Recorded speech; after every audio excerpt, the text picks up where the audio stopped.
Le Gabon a perdu l'une de ses figures politiques emblématiques. Louis-Gaston Maïla, avocat et homme politique de renom, s'est éteint le 4 février 2025 à l'âge de 78 ans.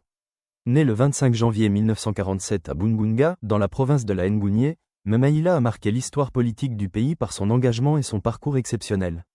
Tour à tour ministre de l'Éducation nationale, 1980 à 1987, ministre du Travail et de l'Emploi, 1987 à 1989, puis ministre d'État chargé du Travail, 1989 à 1990, il a occupé plusieurs postes clés au sein du gouvernement. En 1997, il est nommé président du Conseil économique et social, consolidant ainsi son influence sur les grandes décisions du pays. En 2007, il fonde l'Union pour la Nouvelle République, UPRN, un parti qui intègre la majorité présidentielle aux côtés d'Omar Bongo.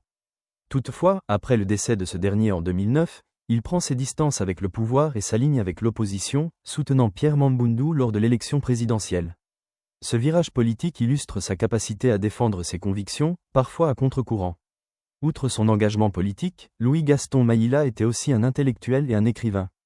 Il a laissé derrière lui plusieurs ouvrages, dont « Et maintenant Monsieur le Président ?»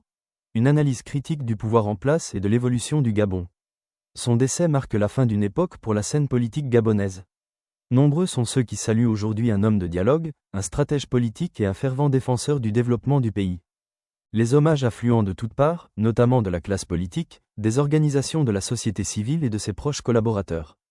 Pour beaucoup, son héritage perdurera à travers ses idées et son engagement indéfectible pour un Gabon meilleur.